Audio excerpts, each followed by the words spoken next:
Hello folks, welcome back to Marvelous Videos. Today we're diving into the eerie world of vampires. One of the most iconic vampire stories ever is Bram Stoker's classic novel Dracula. Set in a huge spooky castle in Transylvania, it tells the story of Count Dracula targeting Jonathan Harker. While the book ends with Dracula being taken down by Harker and his friends, it sparked a whole legacy of vampires in pop culture. From Adam Sandler's Dracula in Hotel Transylvania to Robert Pattinson as Edward Cullen in Twilight and Tom Cruise as Lestat in Interview with the Vampire, vampires have ruled movies and books across genres. Now, with Dracula The Return, Cult of the White Worm, the creators are expanding the Stokerverse, drawing directly from Bram Stoker's notes and manuscripts to continue Dracula's story. But before we go into our explanation, we have a very small request. If you like our content, please support us by subscribing to our channel. This is a small click for you, but for us it means a lot. Thank you. Let's begin.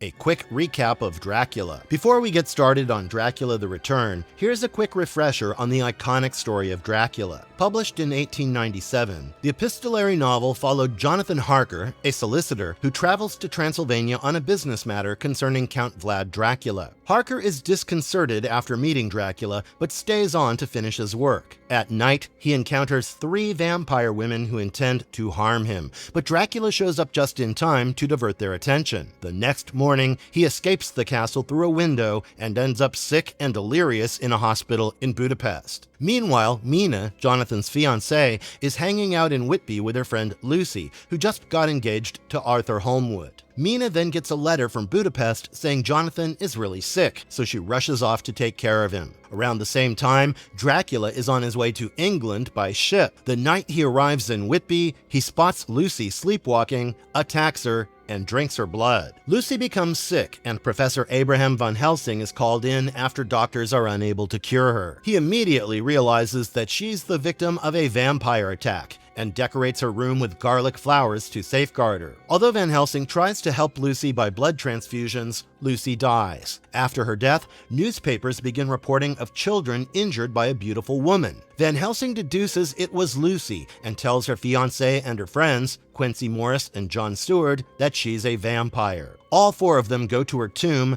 and after confirming that she's a vampire, drive a stake through her heart. Van Helsing and Lucy's friends realize that it was Dracula who turned Lucy into a vampire and plot to hunt him. They're joined by Jonathan, who's now healthy, and his new wife, Mina. Dracula next targets Mina and drinks her blood, using her as a double agent as she unconsciously reports the group's plans to her new master. Van Helsing finds out about Dracula's power over Mina and discovers a psychic connection between the two of them. Using hypnosis, he makes Mina reveal Dracula's plans. The group successfully hunts him down, and after his death, Mina gains back her sense of normalcy and peace as their connection is dissolved. Cruelties of childhood.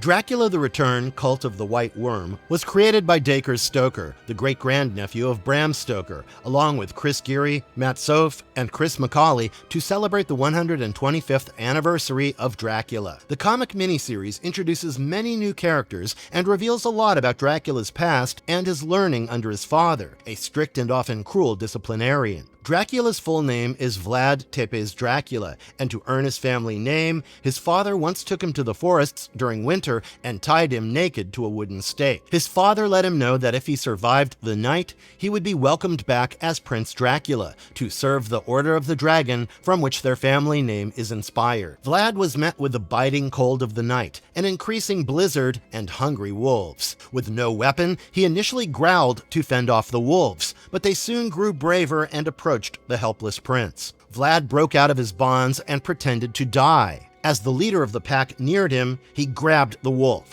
With his only weapon, his teeth, he dug into the throat of the huge wolf and pulled out its larynx. The rest of the wolves retreated upon seeing their leader dead. The next morning, he was greeted by a proud father, Duniti Pudernici, which means strong teeth. The Scholomance. When Vlad Dracula turned 20, his father decided that he had taught his son everything he knew about being a warrior and sent him to the Scholomance to learn about warcraft and magic. The young Vlad had only heard rumors about the school. Some of the maids had gossiped about the devil himself teaching in that school, while one of his father's soldiers had said that only 10 students are accepted at a time, and the 10th scholar never leaves the school as the devil claims him for his own. Vlad is not bothered by the rumors, as he believes that the devil is the best teacher to learn magic from, and heads to the school, which is situated across Lake Hermannstadt. He spends years under his teacher, Mercado, an old man with a white beard, and after the end of his lessons, the teacher takes him into a mysterious room. Vlad remembers this room and its door, which refused to open, even with him applying his full force. As he's led into the room, he instinctively realizes that he's going to meet the devil. His teacher reveals that this was the place where the devil fell after his battle with God. After spending years following God, his teacher had witnessed the fire of the devil and had accepted him as his master. The devil claims that Vlad had followed a false god till today, and only Satan was the true god. Vlad observes that Satan is surrounded by the still rotting corpses of previous students, and his hands are bound by Enochian silver. Satan, with an enchanting voice, lets Vlad know that he had impressed him, and that for Vlad's servitude, he would grant him any wish he desired. Vlad tells Satan about the invading Turks and requests the power to defeat them all. In exchange for the power, he offers the devil his life and soul. Satan calls upon Vlad's teacher, who reveals himself to be Judas. He had hung himself after betraying Jesus, but neither heaven nor hell had accepted him. So he went to the cave where the body of Jesus Christ was kept and took his skull. Judas had wandered the earth till he had been accepted to serve Satan. The devil fills this cup of Christ, made from Christ's skull, with his blood. After being ordered to drink it, Vlad begins to feel a burning sensation all over his body, and he is bound to the devil immortally.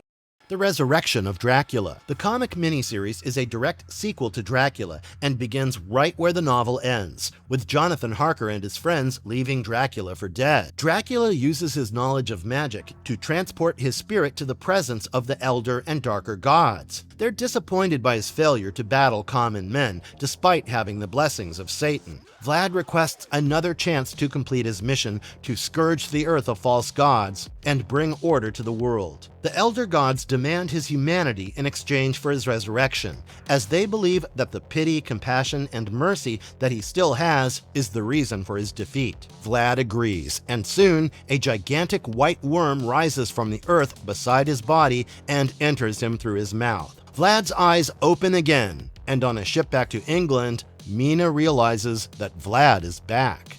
The Legend of the White Worm. The white worm that enters Vlad Dracula to revive him from his temporary death was first introduced by Bram Stoker in his novel The Lair of the White Worm, which was published in 1911. The English legend of the Lambton Worm inspired Bram Stoker to author this novel, which unfortunately was considered one of the worst written horror novels ever by critics. H.P. Lovecraft, too, stated his disappointment in Stoker for ruining a magnificent idea. The plot itself is fascinating, as it focuses on an Australian named Adam Salton, who is visiting his great-uncle Richard in Mercia. Adam also meets Richard's friend, Sir Nathaniel de Salis, a scholar of history and archaeology, during his visit. Sir Nathaniel tells Adam about his recent obsession, a primordial beast called the White Worm. Although many consider it mystical, Sir Nathaniel believes it exists and is on its hunt. The three encounter a young widow named Arabella March, who is pursuing Edward Caswell, the new heir of the neighboring estate, Castra Regis. She wanted to marry Caswell so that he could pay off her massive debts. Sir Nathaniel is convinced that she is the White Worm. One of the main reasons for his suspicion is that Arabelle lived in Diana's Grove, the same place where the White Worm was believed to reside. Her place is also surrounded by underground holes and a very deep crevice called the Well,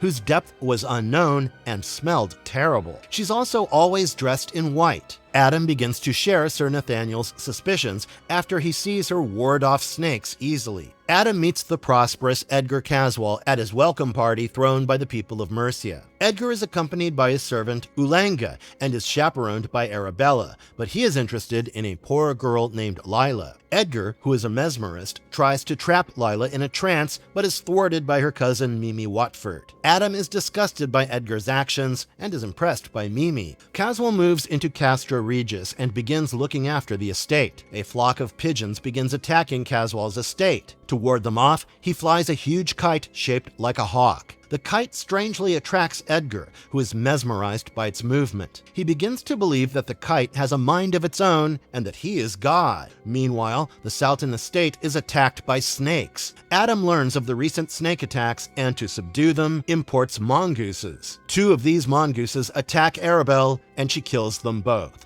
Ulanga, who has fallen deeply in love with Arabella, asks her to marry him. To win her over, he steals one of Adam's trunks. Arabella, offended at his proposal, lures him into the well and brutally kills him. Adam sees Ulanga stealing his trunk and follows him. He witnesses the murder and tells Sir Nathaniel, and they both begin plotting to kill her. To win over Edgar, Arabella tries to kill Mimi as she keeps messing with Edgar's attempts to mesmerize Lila. But Adam, who has fallen in love with her, prevents these attempts. When Arabella sells her estate in Diana's Grove, Adam buys it and fills the well with sand and dynamite to kill the creature and close off its lair. Meanwhile, in the absence of Mimi, Edgar kills Lila. When Mimi finds out about this, she confronts him at the top of his tower, where he stands mesmerized with his kite. Mimi realizes that he has lost his sanity and runs out of the tower. Arabella steals the kite's spool of wire to measure the depth of her well. As a thunderstorm breaks out, lightning strikes the kite and the Castra Regis tower, demolishing it. The bolt travels through the spool of wire into the well and sets alight Adam's dynamite. Both Arabella and the well are destroyed, and Adam arrives to find the splattered flesh of the creatures. Now that evil has been vanquished, Adam and Mimi get married.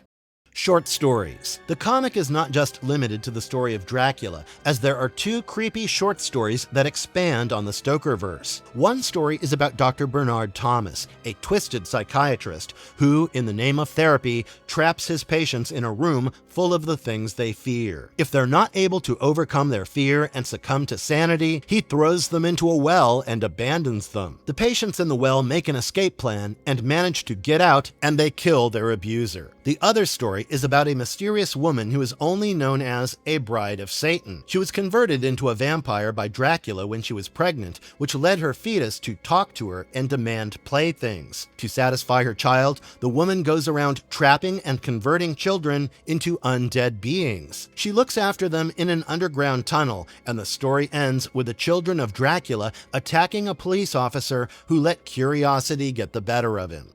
Marvelous verdict. The first issue successfully ties up two of Bram Stoker's legendary monsters, the White Worm and Dracula. The comic also teases the return of old characters and adds many interesting new ones. The comic is filled with gory and terrifying images and is a delight for anyone partial to the horror genre. Which part of the comic was your favorite? Learning about the Scholomance or the depictions of the creepy elder gods? Let us know in the comments. And if you liked our content, don't forget to leave a like and subscribe to us if you haven't already. Have a good one and be safe. Thanks, everyone.